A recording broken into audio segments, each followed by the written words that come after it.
Bem-vindo a mais um Parlando de Palmeiras. Hoje o nosso convidado é um dos maiores talentos da televisão brasileira, meu nobre André Salem. Está no ar na Rede TV, é a maior audiência da Rede TV com Que Operação honra. de Risco. Está no ar também todo fim de tarde com Hora de Ação, recém-estreado, um pouco mais já de 2 meses de programa. Vamos receber Jorge Lordello, que muitos não sabem, Boa. mas tem uma ligação com o Palmeiras, meu nobre André Salem. Exatamente. E acho que você nem desconfia qual. Eu não desconfio, mas eu vou descobrir hoje. A Hoje gente vai descobrir vai ser junto, histórico. vai ser histórico. É uma com honra Jorge pra gente receber Lordello, esse cara. uma enorme honra, este convidado de alto garbo e elegância aqui no nosso podcast. Exatamente. Jorge Lordello, Boa. muito bem-vindo e muito obrigado por ter aceitado o convite. Faça as suas Olha, ressalvas. Muito obrigado pelo convite, estou muito contente de estar aqui no seu podcast. Obrigado, André, também por me receber aí nesse podcast que é muito bacana. Eu andei assistindo vários podcasts do Parlando Palmeiras e me diverti bastante. E realmente eu tenho muitas histórias com o Palmeiras e muito envolvimento com esse clube maravilhoso. Eu vou estar à disposição aí para contar um pouquinho sobre isso. Lordello, para quem não sabe, ou para quem tenta buscar o seu time nas redes sociais, tem poucas informações acerca da sua declaração, né? Mas eu conversando com você, claro, você me falou que você é São Paulino. Sim. Agora, onde é que entra a sua ligação com o Palmeiras? Queria ter esse ponto de partida com você, claro, assumindo se você é São Paulino ou se você mudou de time desde que a gente conversou sobre isso, e qual que é a sua ligação com o Palmeiras? Eu acho que ele vai sair daqui hoje palmeirense. Vamos Será? converter mais um palmeirense. Até a roupa ali já tá verde, o xadrezinho bonito, inclusive tem uma camisa quase igual, muito bonita. Eu acho que a gente comprou na mesma loja. Olha, Thiago, você extraiu de mim uma informação que eu nunca falei, né?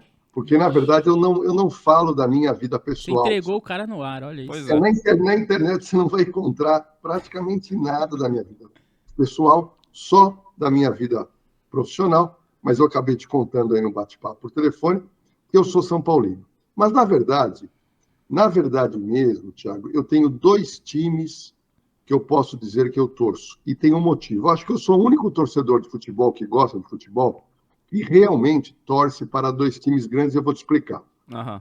Inicialmente eu sou São Paulino, por quê? Porque o meu pai, falecido, era São Paulino. E antigamente tinha essa tradição do pai já incutir no filho. Hoje ainda tem, mas antigamente eu acho que a tradição era maior. Então o meu pai, desde pequenininho, já incutiu nos filhos a questão de ser São Paulino. Ok. Só que, na segunda casa que eu fui morar com a minha família, e nisso eu tinha mais ou menos 8, 9 anos, eu fiquei sabendo que nós tínhamos um vizinho muito famoso. Opa! Aí que É tá o o pulo do gato, hein? É o vizinho. Esse vizinho, ele para mim, eu acho que é uma das figuras mais proeminentes do Palmeiras.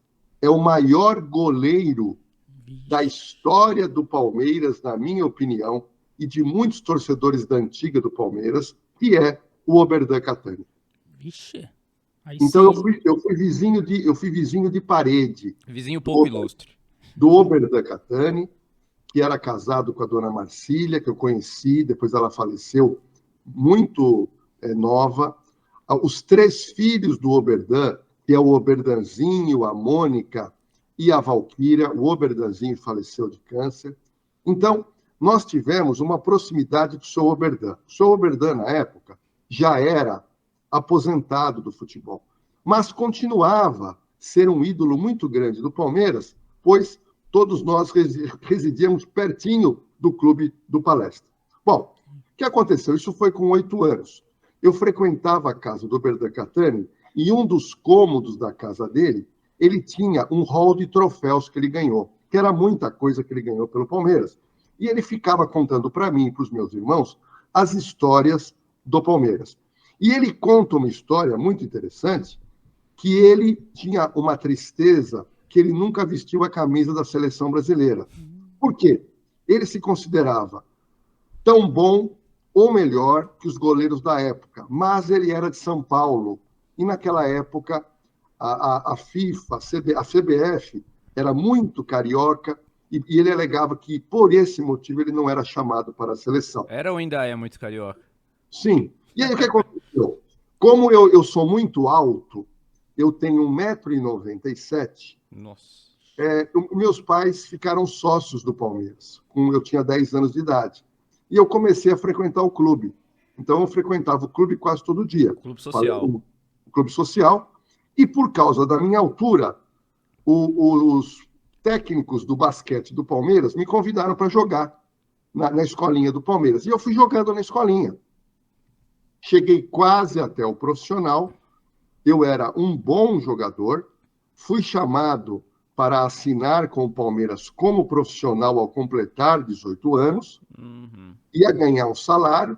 Só que o diretor, na época do basquete do Palmeiras, falou: olha, ô Jorge Lordello, fala para os seus pais virem aqui, você vai assinar um contrato, você vai ter um salário, você vai para o principal, mas você não vai poder fazer faculdade, porque o profissional, a gente treina, a gente viaja, não tem condição de você fazer faculdade.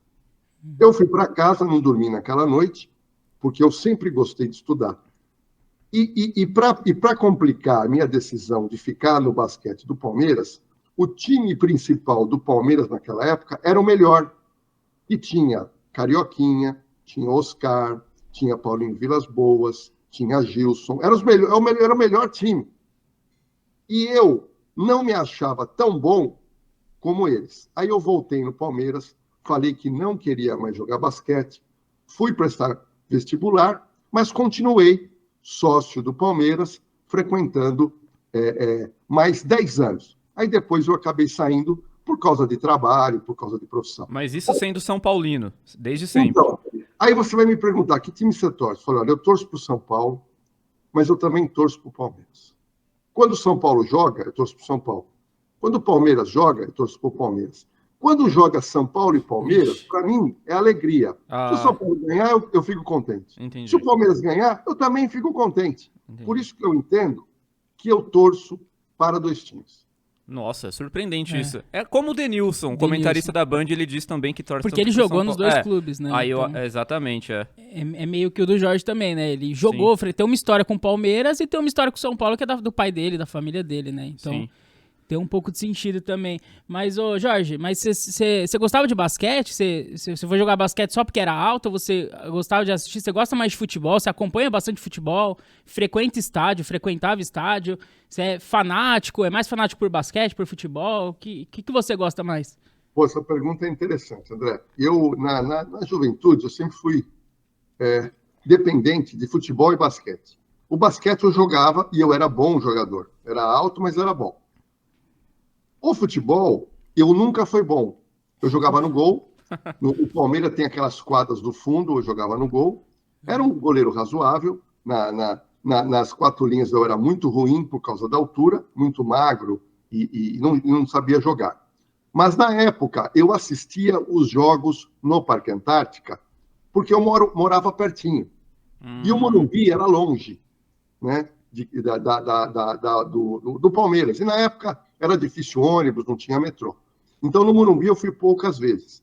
No Palestra Itália, eu fui muitas vezes, porque eu já estava lá. Para mim, era mais fácil. Agora, quando eu desisti, quando eu falei que não queria jogar no Palmeiras como profissional e fui fazer faculdade de Direito na PUC, foi uma decisão pesada na minha vida. Por quê? Porque eu amava basquete. E como eu tinha sido praticamente profissional, desde aquela época, André, eu nunca mais peguei numa bola de basquete. Nossa. Eu nunca mais assisti um jogo de basquete e eu vou te explicar o porquê. Imagina, eu vou te dar um exemplo de judô e karatê que eu fiz um pouco. Eu tive amigos que foram campeões de judô e karatê. E todos eles, quando pararam de lutar, ou a maioria deles, nunca mais pisaram no tatame. Porque quando você para com algum esporte e você é bom, você já não consegue mais fazer aquela coisa de modo muito amador ou de brincadeira. E eu realmente parei com o basquete. Nunca mais pisei numa bola, pisei numa quadra e não assisto ainda jogos de basquete. Gosto de futebol. Não parei de ir ao estádio quando eu me tornei figura pública, Sim. Porque o meu tema é segurança pública, é violência, é criminalidade. E eu tenho que tomar muitas cautelas para a minha segurança. Então, tem mais ou menos 15, 16 anos que eu não vou mais em estádio de futebol, com receio e para zelar a minha segurança. Mas eu gosto de assistir na televisão. Eu realmente, quando posso, assisto, porque me divirto, acho gostoso. Então, no Allianz Parque, por exemplo, que foi inaugurado em 2014, você nunca foi? Acredite se quiser, eu nunca fui no Allianz Parque, não sei como é lá dentro, deve ser muito bonito. Passo na frente do Allianz Parque, mas a gente sabe que em torcida nós temos vários problemas. Sim. Você tem bandido, criminoso, que é torcedor e vai assistir. Sim. Você tem gente que bebe e se exalta. Você tem gente que, por algum motivo, não gosta de mim na televisão. Gente que prefere mais a defesa de marginais, eu não sei. Então, eu fico muito preocupado e vou te confessar que poucos lugares eu vou, só vou em lugares que eu sinto que eu vou ter alguma segurança, em que realmente eu minimize problemas. Mas jogo de futebol, no Parque Antártica, você tem que parar o carro longe, você tem que andar, você tem que pegar fila, e aí eu posso encontrar com gente que eu não quero, e aí a confusão pode estar armada. Então eu prefiro evitar esse problema. É uma pena, mas assisto pela televisão. Assim como você, provavelmente muita gente pensa parecido com você e acaba se afastando do estádio. Você citou torcida organizada, você acha que isso é um fator hoje que está afastando mais a família do estádio, especificamente? Olha, nós tivemos agora, aqui em Perdizes, a morte de uma torcedora. Né? Então. Algo terrível. E se vocês dois que gostam de futebol perceberam, nós não tivemos uma comoção na sociedade. A cobertura, para mim, foi muito singela. É muito grave uma moça ser morta por causa de futebol. Se a gente lembrar, lá atrás, em Londres, nós tínhamos os problemas com os hooligans. Os hooligans, sim. Que eram os torcedores mais violentos do mundo. E aí eu te pergunto, como que eles acabaram com os hooligans e lá não tem mais violência? Vocês sabem? Punindo, né? Eu acredito que seja punindo, eu não sei exatamente. Mas punindo como? Você sabe como foi? Pessoa, punindo quem faz. Não. Impossibilidade de ir ao estádio. Não. Punindo os times sem a possibilidade de frequentar uma Champions League, por exemplo. Não, então vamos lá. Tiago, para você resolver problema complexo, você tem que ter medida dura e medida complexa. Tá? Você não resolve problema complexo com verniz, com detalhes. O que os ingleses fizeram?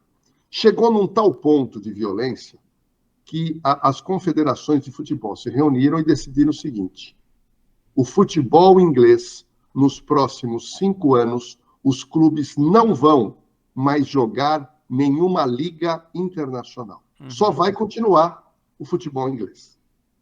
E, na verdade, a paixão do inglês são com as ligas internacionais. Quando isso aconteceu, é como se o Estado falasse: vocês têm agora 5 anos para resolver esse problema da violência, e se não resolver, não volta para a Champions League, por exemplo. E foi isso que aconteceu. Os clubes tiveram sérios problemas financeiros, porque o que atraía não era o futebol inglês. O que atraía eram os jogos com os times de outros países. E foi esse movimento que durou 5 anos que trouxe a paz nos estádios em Londres. Você acha, então, que falta uma medida mais enérgica, não só aqui no Brasil, mas em países que, infelizmente, têm que conviver com essa violência, ter uma punição exemplar para que o problema seja resolvido? Quer dizer, então, enquanto a gente ficar aqui só conversando, ficar na base da conversa, multando com pena em dinheiro, isso não vai se resolver, né? Ô, Tiago, sabe por que a violência urbana não muda no país? Sabe por que a gente não resolve o problema de criminalidade, de violência no Brasil? Primeiro, você não tem apelo popular para isso. Volto a repetir, nós tivemos a morte, o assassinato de uma mulher, de uma moça, no estádio, nos arredores do Palestra Itália, do Allianz Parque. No jogo seguinte, o estádio vai estar cheio. É como se não tivesse acontecido nada. Ou seja, não há uma comoção para a resolução. Não há. A pessoa que atirou a garrafa foi identificada, ela responde o processo e acabou. A vida continua. A vida no Brasil, ela não é preservada. Nós temos um problema em países latinos que é a reatividade. Toma uma pequena atitude quando acontece o problema. Então, esse problema da violência nos estádios tem 50 anos, só tomaram medidas suaves e leves, ok? E por isso que a gente vai ter constantemente brigas, mortes nos estádios. Recentemente também, no Palestra Itália, você lembra que um agente da polícia, fugindo de uma briga armado, atirou e matou uma pessoa. Então, recentemente, no Palestra Itália, nós tivemos 2 mortes. Sim. Em que local do mundo você encontra isso? Uhum. E no Brasil, parece que isso é uma coisa comum, e infelizmente por isso que nada se faz de efetivo para se resolver. Isso acabou ficando bastante banalizado, mas você acha que falta uma medida mais enérgica também da imprensa ou das pessoas de sociedade como um todo que precisa se comover de fato, assim? Olha, o poder público e as federações de futebol, elas agem muito de acordo com o clamor popular. A população tem muita força quando ela se une em prol de alguma solução ou em prol de alguma demanda. Se você não tem essa mobilização, e te digo mais, essa mobilização teria que partir das próprias associações esportivas e também das torcidas organizadas. Uhum. A torcida organizada é que deveria ser a primeira a pedir segurança, mas parece que eles se escondem. Então, você não vê mobilização, você vê durante uma semana matérias no jornal dizendo da morte da palmeirense. Daqui a pouco todo mundo esquece. Eu vou te dar outro exemplo. Não tem a ver com futebol, mas tem a ver com casa noturna. Boate Kiss. Nós tivemos lá 100 e tantas mortes, a casa lotada. Aí aquela comoção, casa noturna tem que ter controle de quantas pessoas entram. Anos se passaram, você vai numa casa noturna, está lotado de gente, não há controle, até o próximo desastre. Sim.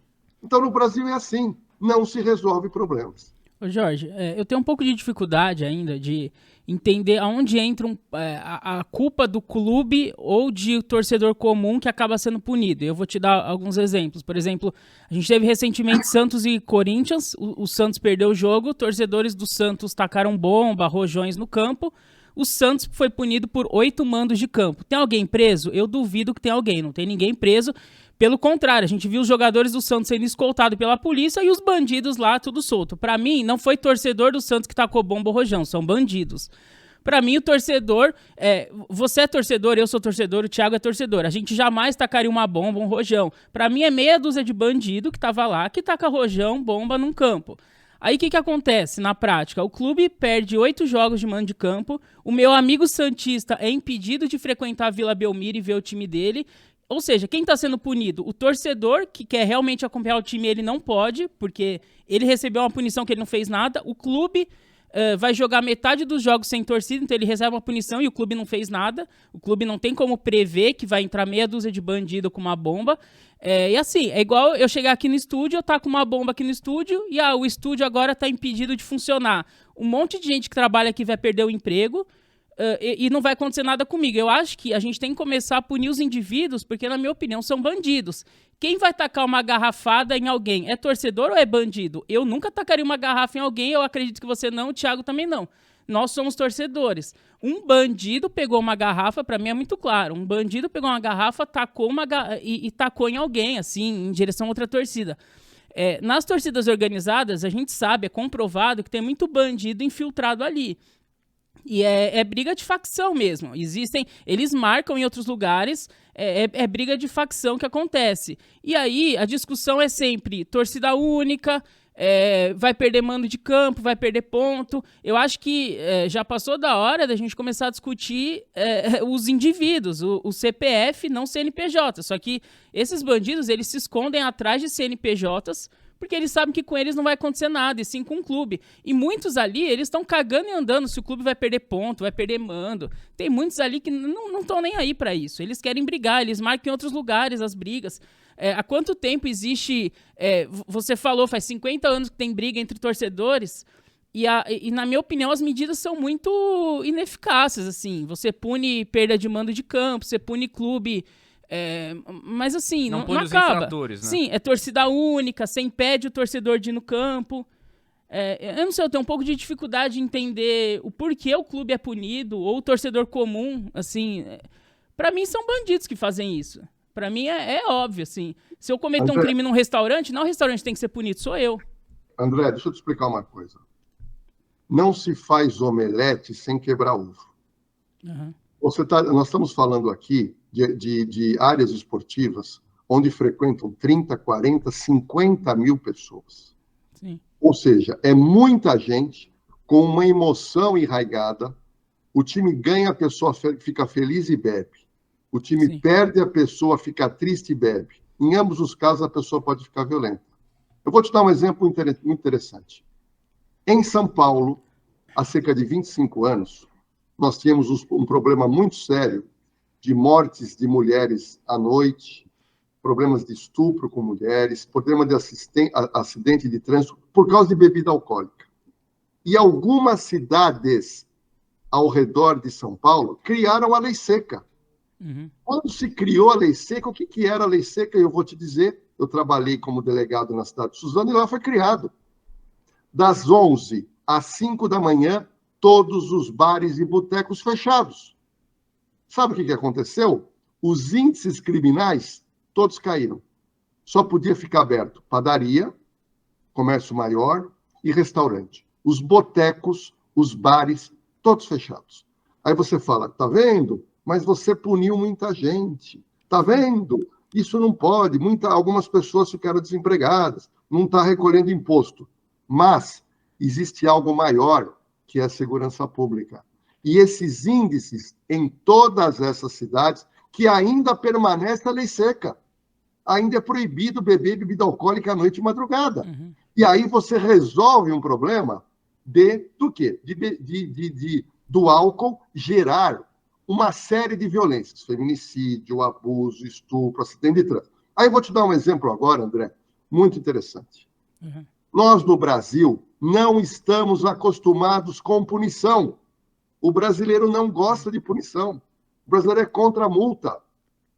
Só que quando você viaja fora do Brasil, qualquer coisa que você fizer, qualquer coisa, você vai preso.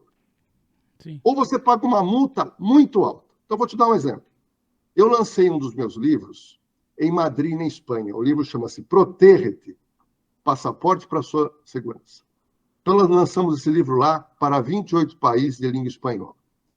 O filho do dono da editora que acreditou na minha obra, veio para o Brasil fazer negócios no Brasil, me ligou, e ele queria o quê? Ele queria assistir um jogo do Santos, porque ele lá na Espanha, por causa do Pelé, ele queria assistir um jogo do Santos. Então ele veio para o Brasil e para São Paulo.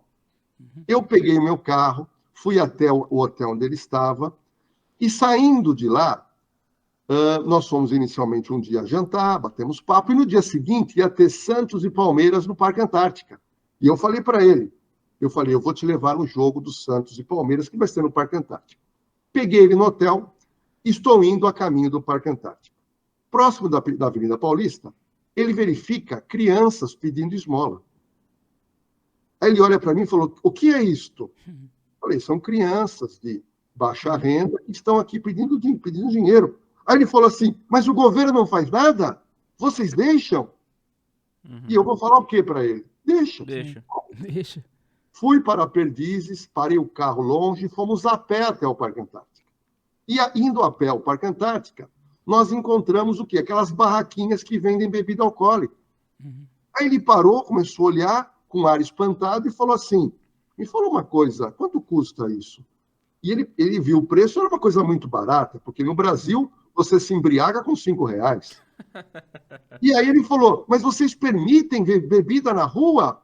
Eu falei, permitir não permite, mas as pessoas estão aqui. E aí, entrando no estádio, ele viu aquela bagunça. E depois nós saímos do jogo, fomos jantar, e ele falou, poxa, mas me desculpa, mas você é muita bagunça. Vocês não têm ordem, vocês não têm regra. E aí, ele me contou, André e Thiago, o que tinha acontecido com ele na Espanha antes dele vir para o Brasil. Olha que interessante. Quando o espanhol deixa a Espanha para ficar mais de 15 dias fora, eles têm uma tradição dos amigos homens se reunirem para beber e comemorar. E ele, naquele dia, ele bebeu pouquinho, porque ele sabia que ele não podia beber, mas ele bebeu. Ele falou para mim que bebeu uma cerveja pequena. Ele voltando para casa com o carro dele, que no dia seguinte ele vinha para o Brasil, Ele perde o controle por causa da chuva e bate o carro. Ele bate o carro, não se machucou, não machucou ninguém. Chegou uma viatura da polícia espanhola, o policial perguntou para ele, o senhor bebeu? Ele falou, bebi. Porque lá eles falam a verdade. É uma cultura de falar a verdade. Ele falou, bebi uma garrafa de cerveja. Ele falou, tá bom, o senhor está preso. Ele foi levado para a delegacia, e a prisão dele, a lei determina lá, ele fica detido, não preso, ele fica detido por 24 horas. 24 horas por quê? Para o sangue sair, o álcool sair do sangue do motorista. E ele não voltar a dirigir. Então, o carro, a carta já foi apreendida por 2 anos, ele ficou detido numa cela por 24 horas e liberado. No dia seguinte, pegou o avião e veio para o Brasil. E ele estava muito triste. Ele falou, olha, eu errei muito. E ele falou para mim, vou ficar sem dirigir por 2 anos. Nossa. Aí eu falei para ele assim, falei, olha, aqui no Brasil, as pessoas perdem a carta, mas continuam a dirigir. Aí ele virou assim, espantado, e falou, Malordelo, mas o governo não tirou a carta? Eu falei, tirou, mas eles continuam a dirigir. Eu não consegui entender. Sim. Ele falou, não, lá quando eles tiram a carta, eu não vou dirigir. Sabe por quê? Porque se dirigir, eu vou preso. Sim. Então, quero dizer o seguinte, quer resolver o problema da violência nos estados, nós temos que quebrar ovo. Sim. Nós temos que trazer leis rigorosíssimas para isso. Lei rigorosa para o torcedor, lei rigorosa para o comerciante, lei rigorosa para o jogador que fala bobagem e incentiva a violência, lei rigorosa para o dirigente de futebol que acaba alimentando a torcida organizada para ter a torcida do seu lado, e essa torcida organizada muitas vezes é ligada ao bandido. Ou seja, temos que ter lei rigorosa. Como? Volto a repetir, no Brasil nós não temos essa cultura, ficamos dantes como no quartel de Abrantes. Sim. Eu só complementando, eu entendo o teu ponto, é que eu acho que não é uma coisa de futebol. Eu repito, por exemplo, torcedor do Santos tá com uma bomba. O Santos tem milhões de torcedores e no estádio tinha milhões também. E na verdade foi meia dúzia. Então eu acho que às vezes a gente generaliza muito, né? Passando pra política também. O eleitor do Bolsonaro fez isso. Não é um eleitor do Bolsonaro. Tem uma pessoa ali. A gente sabe quem é. Tem o CPF da pessoa ali. E a gente tenta pôr tudo muito num grupo, assim, e a pessoa muitas vezes se esconde atrás desse grupo. É igual, às vezes tá lá no estádio, aí vem aquelas mensagens, paz nos estádios. E o torcedor olha aquilo e fala, tá, mas eu sou da paz, eu não vou brigar com ninguém, entendeu? Eu acho que às vezes as medidas são meio assim, é igual aqueles torcedores que foram bater no Luan, do Corinthians lá no motel, né, recentemente também. Aí vem lá as notícias, torcedores do Corinthians, não é torcedor do Corinthians, é meia dúzia de bandido, pra mim é muito claro isso, torcedor do Corinthians são milhares de pessoas e 99% não faria isso, agora tem 1% de bandido ali no meio que vai pegar o cara no motel, e aí é o que você sabe muito melhor que a gente, o Brasil é um país violento. Como que a gente resolve as coisas? Na violência. Então, eu tô com raiva do Luan, como que a gente vai resolver isso? Batendo nele, a gente resolve tudo na violência aqui. Então, se fosse um país civilizado e só o futebol fosse violento, a gente fala, pô, o futebol tem um problema. A violência é coisa do futebol, é coisa do esporte. Mas a gente vive num país violento. Então, pra mim, isso não tem nada a ver com futebol. As punições não deveriam ser no desportivo, na minha visão. Mas eu entendo que punir no desportivo talvez seja a solução mais rápida ou necessária para o momento. André, o problema é maior do que você pensa e eu vou te falar. Fale. Você só está ligado no que sai na mídia. Na mídia, André, só saem as coisas gravíssimas, que geralmente são ligadas à morte, ou uma agressão a um jogador, ou uma agressão muito forte. Mas eu vou te dizer uma coisa. Eu quero te convidar, aqui em São Paulo, para te levar a uma delegacia de polícia que fica próximo do Parque Antártica, ou próximo do estádio do Corinthians, ou próximo do estádio de São Paulo. E eu quero te colocar num plantão lá. O delegado fica quase louco, em razão das inúmeras ocorrências criminais que acontecem. Mas são ocorrências, entre aspas, pequenas, de menor potencial ofensivo.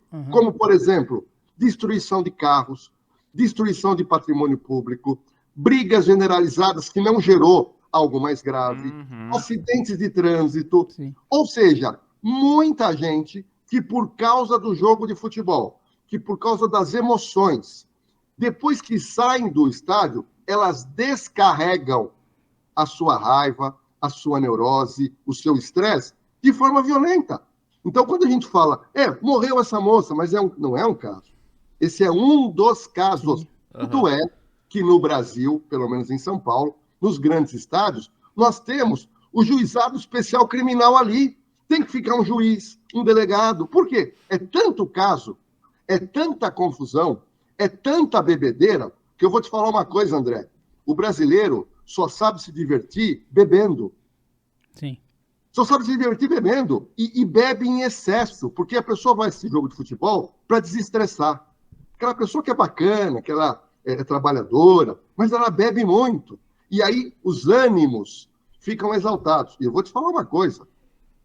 Vá no Palestra Itália, vá no estado do Corinthians, vá no estado do São Paulo, num clássico, numa final, e fica lá perto quando um time tem que ganhar, outro time tem que perder o campeonato. Você tem medo de estar nas ruas porque você sabe que você pode se envolver numa grande confusão, numa briga, numa pedra que atiram no seu carro. Então o problema é muito mais grave. Só que esses problemas que eu estou te dizendo ficam na delegacia. Não vão para a imprensa, porque a imprensa gosta de noticiar tragédia. Sim. Os problemas pequenos e leves ficam aonde? Ficam no popular, que sofre, que apanhou, que teve o carro quebrado, que teve a casa destruída. Então, o problema é muito grave. Agora, o futebol tem a ver, sim. Porque eu te dou um exemplo. O estádio do Palmeiras, que eu acho que cabe 50 mil pessoas, você imagina, um bairro totalmente residencial, um determinado horário, você tem 50 mil torcedores. Você causa um verdadeiro... para o bairro, o trânsito para, e as confusões acontecem. Entendeu? Sim. Então, uma solução teria que ocorrer. Quem já viajou para fora e viu a organização que é lá de fora, é outra coisa. Fica besta. Mas no Brasil tem que ter lei rígida para intimidar essa gente. Senão, a gente vai ficar toda hora noticiando um caso mais grave, mas os casos leves e pequenos, isso a imprensa não fala, sim, porque daí não passo. A impressão que eu tenho é que quando, em dia de jogo de futebol, por exemplo, tá eu aqui e o André agora.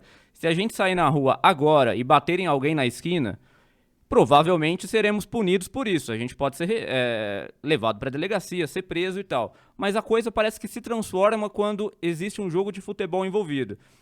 Se tivesse hoje aqui Palmeiras e Corinthians, a gente tivesse nos arredores do estádio, eu e o André, nós dois em dupla, batêssemos em um corintiano, parece que nada acontece. Parece que a impunidade, ela em dia de futebol, você tem carta branca para você cometer os crimes que você quiser.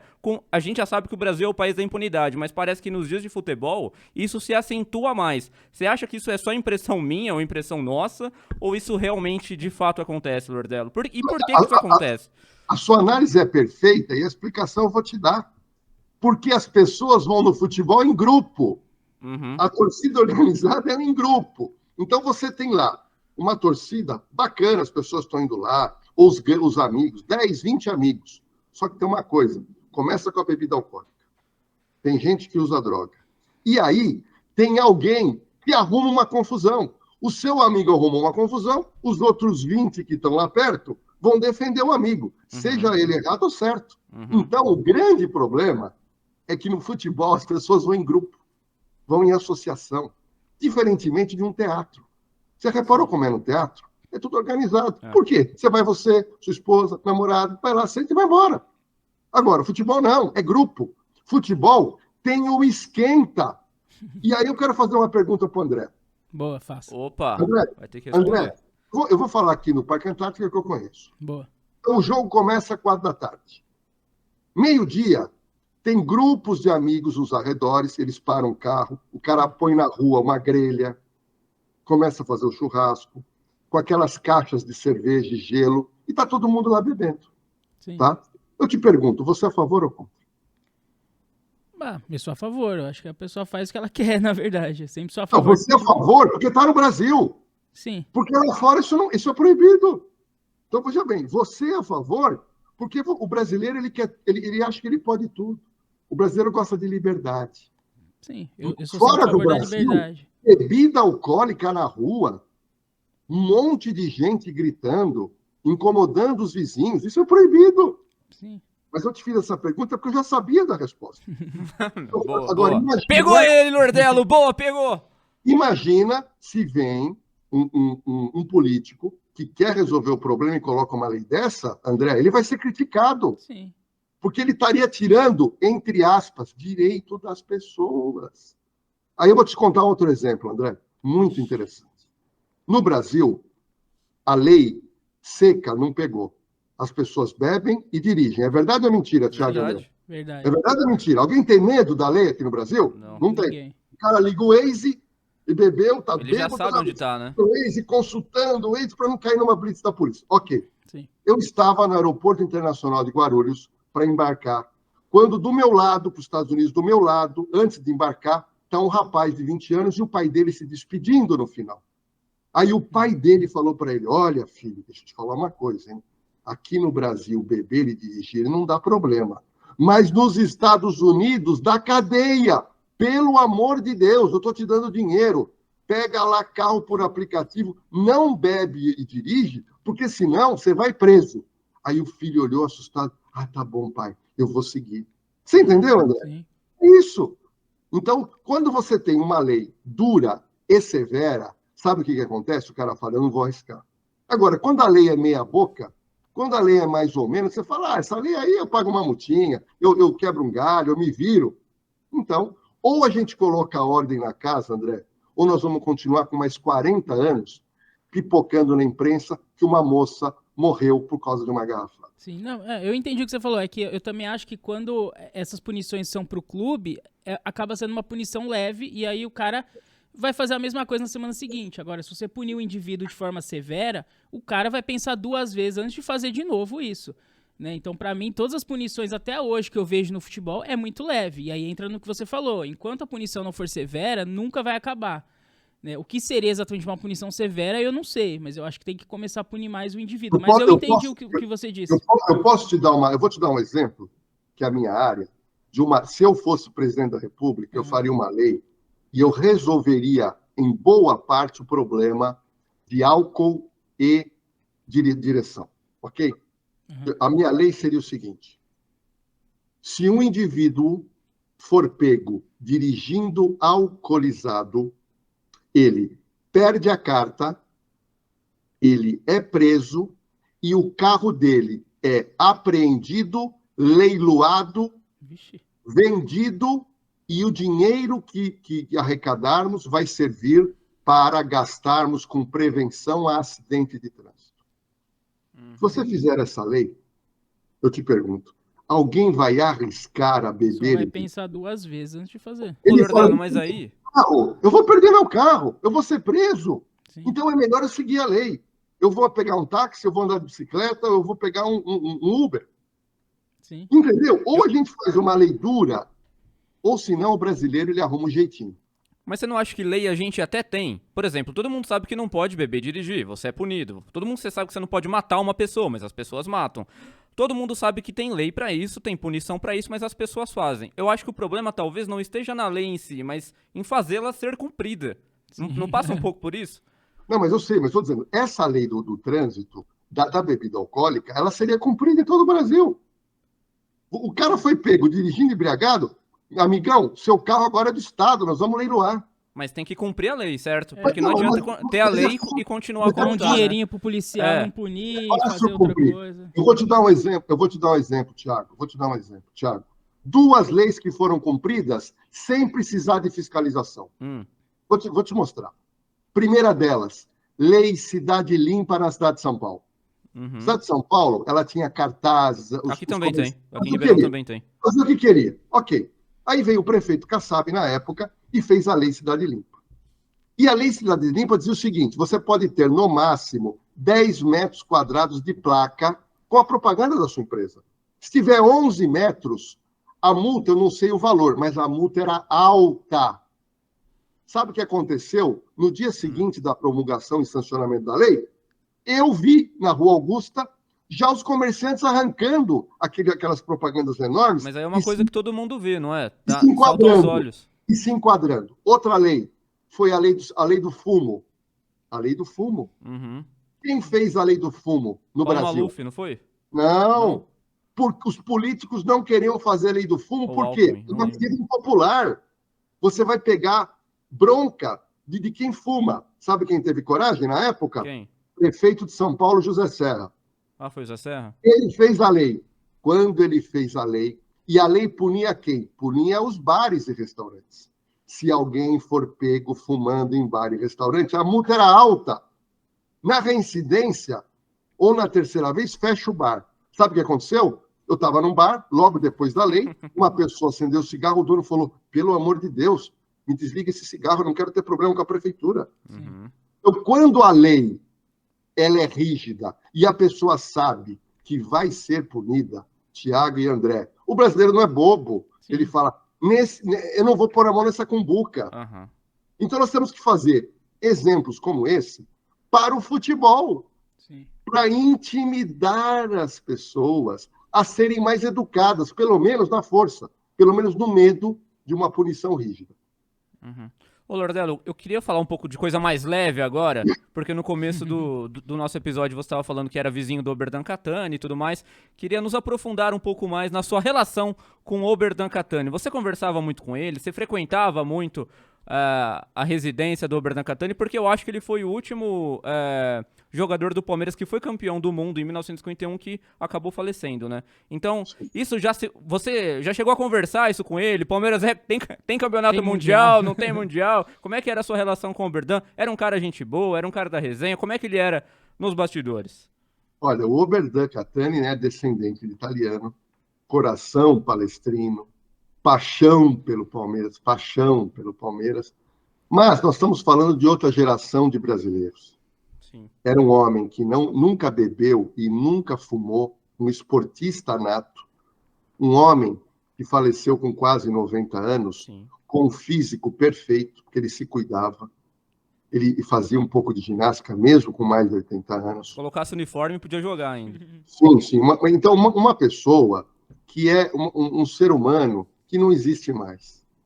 São pessoas assim que eram muito corretas e ele gostava muito de falar de futebol e eu tive um contato com ele como se fosse tio, porque, para você ter uma noção, ele foi padrinho do meu irmão Marcelo, não, do meu irmão Antônio, tanto é que o Antônio se diz hoje palmeirense. Só torce para o Palmeiras. Não era palmeirense antes, acabou sendo convertido pelo Oberdan. Foi convertido pelo Oberdan. Nossa, então, que legal. O seu Oberdan, ele tinha aquele prazer de mostrar as estátuas, mostrar as viagens, mostrar os troféus, as medalhas, e contava as histórias. Bom, eu recomendo a todo palestrino comprar o livro Muralha Verde. Boa. O livro Muralha Verde conta a história do Oberdan Catani, com narrativas da época e fotos fabulosas do estádio do Palmeiras antigo, das fotos tradicionais de campeonato, de como era o Palmeiras naquela época. Então, realmente, quem gosta do Palmeiras e quer se aprofundar, tem que comprar o Muralha Verde. No livro Muralha Verde, André e Tiago, tem uma história muito interessante. Quem conhece ali a Rua Turiaçu, em frente ao Palmeiras, ainda você tem hoje aqueles bares grandes, né, onde a torcida do Palmeiras se reúne. Nesses bares, antigamente eram empórios, ou seja, era um mini supermercadinho onde se vendia tudo. E o seu Oberdan, ele treinava, ele atravessava a rua e ele ia num empório que ele gostava, quase em frente ao Palmeiras. E nesse empório, ele sentava em cima de um saco de café. Esse saco de café e mais outros servia como se fosse uma banqueta para sentar. E durante anos, o Oberdan, como jogador e depois como ex-jogador, sentava ali para tomar um café. Em dado momento da história, o dono desse bar recebeu uma proposta de uma pessoa que queria comprar o bar e fazer algumas modificações, e o rapaz falou, olha, eu vendo o bar, o preço que você está me oferecendo é muito bom, só que esse saco de café aqui, eu quero colocar em contrato que você não pode mexer. Porque foi o saco que a vida inteira o Oberdan Catani sentou. Nossa, cara. E aí a pessoa falou, puxa vida, mas que história. Colocou isso em contrato. E aquele saco permaneceu, que era o local onde o Oberdan Catani sentava e se distraía e conversava com as pessoas. Porque antigamente, pessoal, O jogador de futebol não tinha esse estrelismo que tem hoje. Hoje eles se consideram artistas. São pessoas meio que distantes. São pessoas influencers, né? Antigamente, não. O jogador de futebol ganhava bem, mas não como hoje. Sim. O seu Oberdan, ele tinha uma vida de classe média. Uhum. Se o Oberdan Catani jogasse hoje, ele seria um milionário. Você entendeu? Mas hoje, qualquer jogador meia-boca, ganha 300, 400 mil. Qualquer um mesmo. No Palmeiras tá cheio de exemplo assim. Olha, eu fui visitar, Thiago, um amigo, escritor, que mora num condomínio de alto padrão em São Paulo, chamado Tamboré 1. Tá? São casas de enorme padrão. E passeando lá com esse amigo meu, ele começou a me apontar as casas de jogadores de futebol. Tem 2 palmeirenses que moram lá, jogador que não é nada disso. Você vê a casa do cara, é um verdadeiro palacete. Sorte dele, parabéns para ele. Mas o que eu quero te dizer é que a realidade do contexto histórico, a realidade é outra. Então, o Oberdan, ele morava em Perdizes, jogava no Parque Antártica, que é em Perdizes, frequentava esse empório. Era uma vida muito normal. O contato era bacana, né? E, infelizmente, hoje, a gente vê que o nível das pessoas é mais que financeiro e não é algo de paixão. Sim. Por quê? O Oberdan Catani, apaixonado pelo clube, ele só falava no clube. Hoje, o clube que paga mais caro leva o jogador e o jogador beija o escudo do clube, mas não tem amor por nenhum deles. Sim, é isso. E fica 1 ano, 2, já vai pra Europa, e aí ganha em euro, em dólar, dependendo pra onde vai. Ele usa aqui como Fica mais rico né? ainda, porque o real agora tá desvalorizado. E a questão do... Você tinha contato com o Oberdan até o final da vida dele? Até quando, mais ou menos? Porque eu acho que quando ele já morreu, já tinha esse papo do Palmeiras não tem Mundial, não sei o que, já começou essa zoeira, né? O Thiago perguntou do Mundial aí. Ele falava disso, esse negócio de, o Palmeiras ganhou título por fax. Você recorda de ter conversas com ele sobre isso, sobre fax, sobre o Mundial? Como que ele lidava com essa situação? Porque ele ganhou no campo e aí ficam desmerecendo. Vai muitas falar vezes, pra ele que não é mundial. ou que é fax. André, na época do seu Oberdan, não tinha essa brincadeira. Não existia. Ainda não tinha chegado nesse nível de brincadeira, não tinha. Essa coisa do não ter mundial, ela veio com rede social, porque isso propagou. Sim. Eu com ele nunca discuti, porque isso nem era levantado. Tanto é que na casa dele ele tinha lá fotografias do título. Sim. Mas não havia essa coisa, é mundial, não é mundial. Não tinha esse questionamento, né? Ela é posterior. O senhor Oberdan faleceu com 90 e poucos anos. Ele foi velado no Palmeiras. Sim. Ele foi velado no Palmeiras, na quadra de basquete. A torcida do Palmeiras foi em peso. A torcida fez bandeiras com a foto. Apesar que eles sempre tiveram bandeiras com a foto do Oberdan Catani. Depois eles pegaram essas bandeiras e entregaram de presente para os filhos do Oberdan Catani. Eu fui no velório e fui no enterro do Oberdan. E eu vou contar para vocês a tristeza que o Oberdan Catani teve com o Palmeiras. Mesmo? Vixe, lá vem. O Oberdan Catani teve uma tristeza. Nossa. Ele entendia, ele tinha assim como desejo, quando ele já estava com idade, ele queria ter uma estátua no Palmeiras. Mas ele queria ter estátua em vida, assim como teve Ademir da Guia. E o Marcos também, né? E o Marcos. É verdade. E todo mundo no Parque Antártica sabia disso. Tá? E não fizeram a estátua para o Oberdan em vida. Foram fazer. Ele morreu magoado com isso, então. Ele morreu magoado. Era a única tristeza dele. Tá? Era a única tristeza do seu Oberdan. Foi a falta de sensibilidade. Porque a estátua, para jogadores do nível do Oberdan Catani, ela é muito importante. Sim. Porque você tendo a estátua no clube, você, mais velho, vai contar para o seu filho a história de um jogador ídolo do clube. Sim. Eu vou te dar um exemplo, Thiago e André. Eu estive ontem no presídio feminino aqui de Santana, em São Paulo. Esse presídio ele foi inaugurado em 1911. E andando pelo presídio, eu vi ontem o busto do diretor que inaugurou o presídio. E está lá, conta um pouco da história dele. Então, é muito importante você resgatar a história das instituições.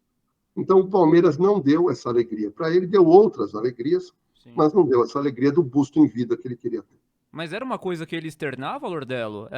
Era uma coisa que todo mundo sabia, que o Palmeiras sabia que ele queria, porque às vezes o Palmeiras, de repente, não sabia que ele queria, ou nunca tenha pensado nisso. Óbvio que, assim, por uma questão lógica, deveria ter pensado, claro, mas às vezes as pessoas que dirigiam o clube ali naquela época, talvez sequer tenha passado pela cabeça dessas pessoas. Isso era externado por ele? Olha, isso era o que ele mais externava, era isso. O Soberdan, ele ia de carro, às vezes a pé para o Palmeiras, assistir jogo, ele ia comer pizza à noite, ele ia no restaurante à noite, ele conversava com os conselheiros. Eu posso te garantir que, na época, os dirigentes sabiam da vontade dele, tá? Mas faltou sensibilidade, né? E aí eu vou te dizer uma coisa, que é a história do Palmeiras também.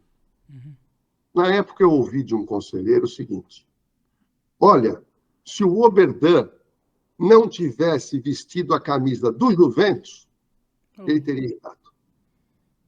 Juventus, né? Rival, pô. Como assim, gente? Que loucura. Porque o que aconteceu? O Soberdan só jogou pelo Palmeiras. Aham. Mas no final, teve algum desentendimento que eu preciso olhar no livro, que eu não me lembro o que foi. E ele jogou um pouquinho pelo Clube Juventus, aqui em São Paulo, né? Sim. E um diretor na época, eu era jovem, eu ouvi ele falando, não, mas o Oberdan jogou no Juventus. Eu acho que, se não me falha a memória, tá no estatuto do clube que um jogador que já jogou contra o Palmeiras não pode ter estátua. Eu acho que isso tá no... Sim. Eu acho que é isso. Por isso que só o Ademir da Guia e o por isso que Marcos só o Ademir teve... da Guia e o Marcos tem. Mas óbvio, por Oberdan Mas, Catani... quer dizer, uma bobagem, tipo, você alterar um estatuto, quer dizer, eu acho que, se a gente falar de Palmeiras, você lembra de cara de Ademir da Guia, correto? Sim, sem De dúvida. cara. Mas, mais para trás, aquelas pessoas que têm mais idade, elas vão lembrar de quem?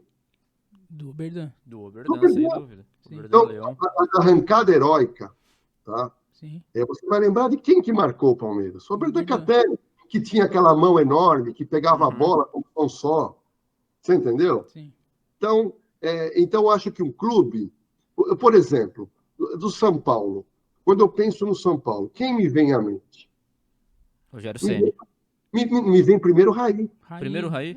Por causa da época. A gente é mais da época do Rogério Ceni. Não, o Raí, eu me lembro quando o São Paulo foi campeão do mundo, e eu fui no Morumbi, um jogo tenso, e o São Paulo estava perdendo o jogo, e aí teve um pênalti a favor de São Paulo. O Morumbi, você sabe quantas pessoas tinham nesse jogo? Eu estava com meu pai? Nossa, quanto? 120 mil pessoas. Nossa. O Morumbi era para ter caído aquele dia. O Morumbi tremia inteiro. Uma irresponsabilidade do clube, dos governos de época, que permitiram 120 mil pessoas. E o estádio parado, quando o São Paulo precisava do empate, e aí o Raí, no meio do campo, ele pede a bola. O cara lança a bola para ele, põe a bola debaixo do braço e ele vai andando vagarosamente até a linha para bater o pênalti, com aquela frieza que ele tinha. Sim. Ele bate e faz o gol. Então, o que me marca? Raí. Sim. Depois, Rogério Ceni. Depois, você não tem mais. Quem que você lembra? Marca mesmo. Que Sim. marca. Raí, Rogério Ceni. E no Palmeiras? Ademir da Guia. Tá. E antes? Tem as épocas, né? Eu acho que quando a gente fala da arrancada heróica do Mundial de 51, é o Oberdan o grande símbolo. Quando a gente fala das academias, o grande símbolo é o Ademir. Quando a gente fala da era Parmalat, né? Ali a Libertadores Palmeiras ganhou, é o Marcos. Né? Hoje talvez seja a era do Dudu, talvez seja o cara mais lembrado dessa era Crefisa, seja o Dudu. Então, eu acho que você cria símbolos em cada era e André, você falou... me desculpa, o Dudu vai ser esquecido daqui a 10 anos. Ninguém mais vai lembrar de Dudu. Polêmico isso é forte, hein? Eu não sei. Eita. Não vai lembrar mais. Daqui a 15 não lembra mais. Jogador que marca é jogador que fica muitos anos no clube, jogador que é muito a cara do clube. É que o Dudu já está 8 anos no clube, né? Desde 2015, deve ficar ainda, deve chegar uns 10 anos ali de clube. Daqui a 20 anos, ninguém mais lembra do Dudu. Você entendeu? Não sei. Por que você acha isso, Lordelo? Não lembra. Eu vou te dar um exemplo. O meu sobrinho, Felipe, que é palmeirense roxo, Sim. eu levei o meu sobrinho com 8 anos, que o pai dele não queria levar, eu levei ele no Parque Antártico. Com 8 anos ele virou palmeirense. Palmeiras e Curitiba, o Palmeiras ganhou em 3 anos, virou palmeirense roxo. Ele vai jogo fora do Brasil. Se você perguntar para o meu sobrinho quem é Ayrton Senna, ele não sabe. Ou sabe que foi campeão. Você entendeu? Uhum. Então, é diferente. Futebol, se você perguntar para o palmeirense que não é da época do Ademir, ele fala do Ademir. Pô, Ademir da Guia. Você entendeu? Então, o Dudu, grande jogador. Só que não vai ser lembrado como Ademir da Guia e como o Berdan Catani. Não sei, talvez não como eles, mas não do tamanho deles, mas eu acho que ele... Eu vou te dar um exemplo, lembrei agora, que eu encontrei no restaurante esses dias, Dario Pereira. Você quer o maior quarto zagueiro que existiu no mundo, Dario Pereira? Ninguém lembra mais.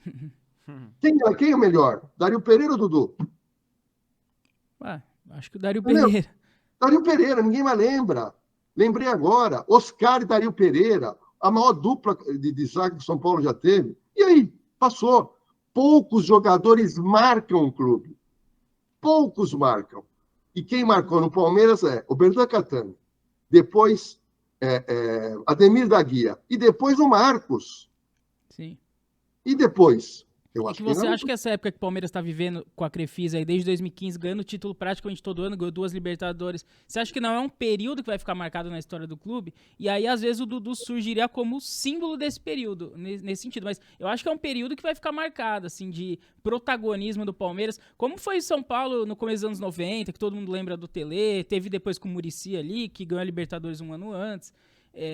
Enfim, eu acho que são períodos que até que marca, né? Eu acho que o Palmeiras vive um período marcante, como o Flamengo também vive uma fase boa. Você quer ver um exemplo? Quem foi marcante para o Palmeiras e ninguém fala que é do Palmeiras? O Edmundo.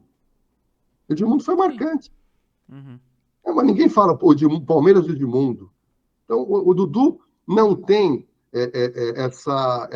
essa força que tem o jogador que marca o clube. Uhum.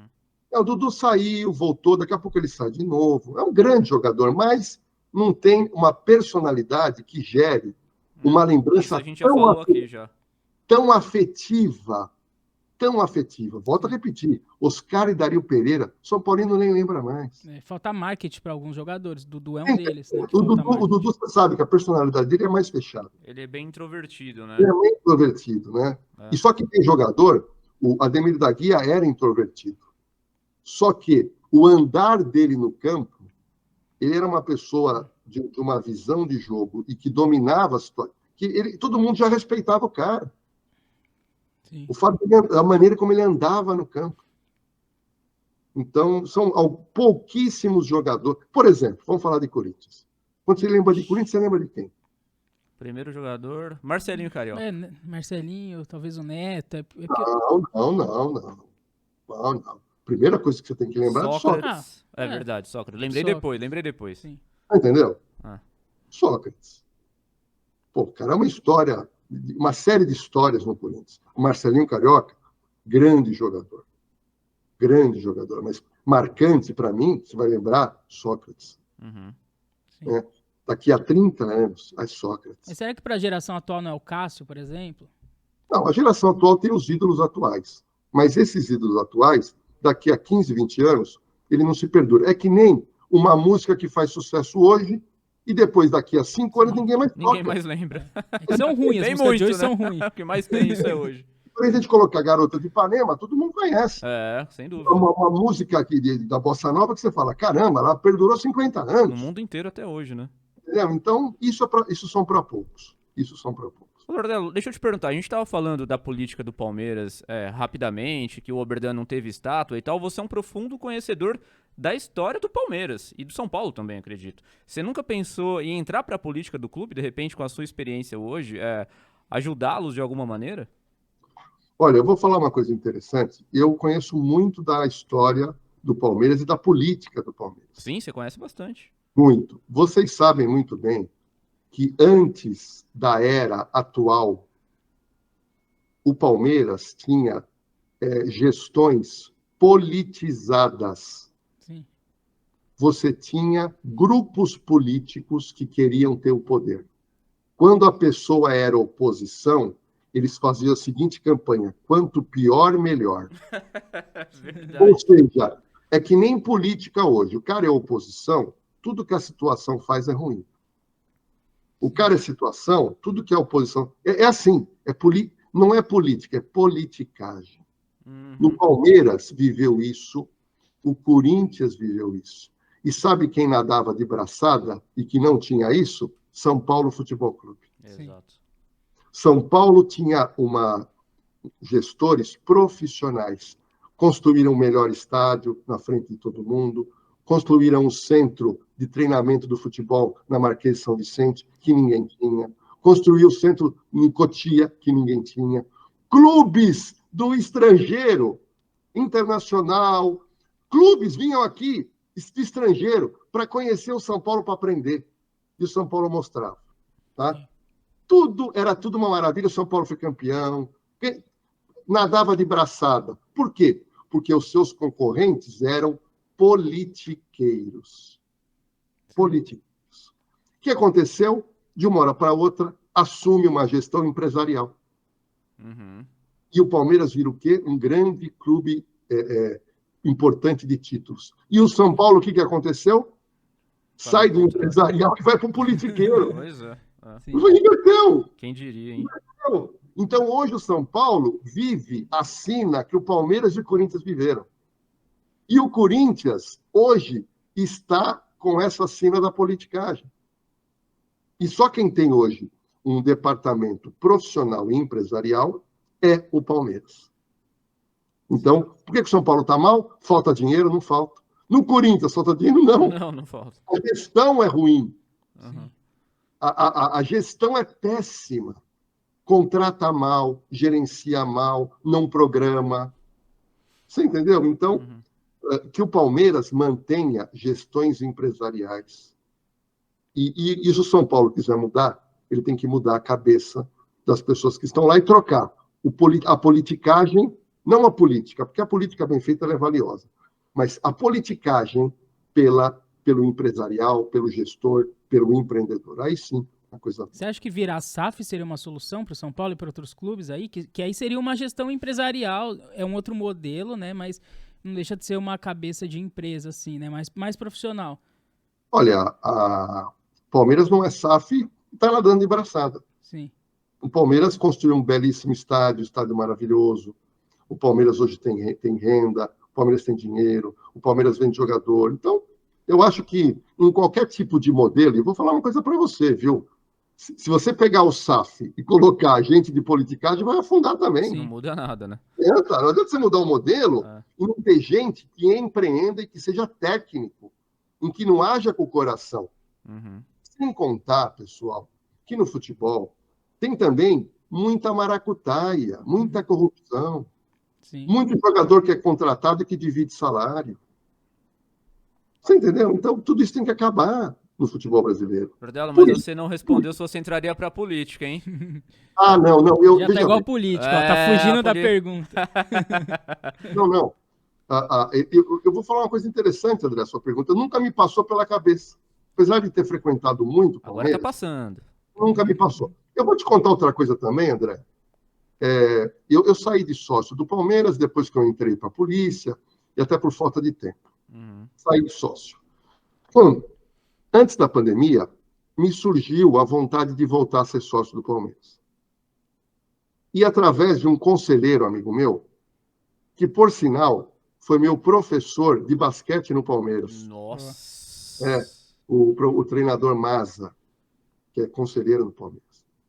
E eu encontrei com ele e falei, Maza, eu quero voltar a ser sócio. Eu tenho o meu título, não sei se vale. Bom, ele foi ver para mim, o título não valia mais. Né? Mas aí, eu fui até o Palmeiras, você tem que comprar um título, e eles fazem até parcelado, e eu peguei lá todo o parcelamento, a documentação, e na semana seguinte eu já ia me inscrever novamente, ser sócio do Palmeiras.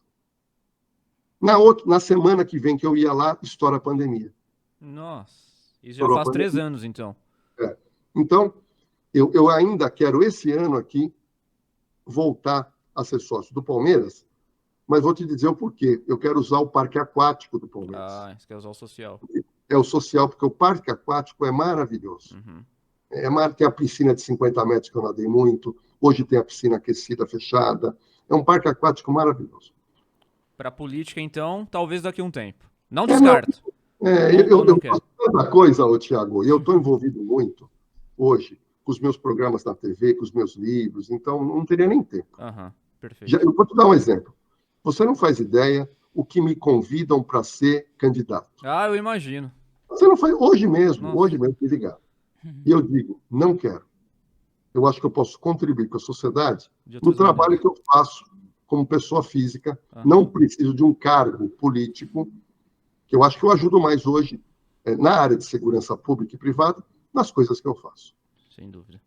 Jorge Lordello, queria agradecer imensamente o seu tempo disposto em falar aqui conosco sobre Palmeiras. Acredito que você tenha dado uma aula para muita gente explanando seus pontos sobre violência em estádio, sobre punição.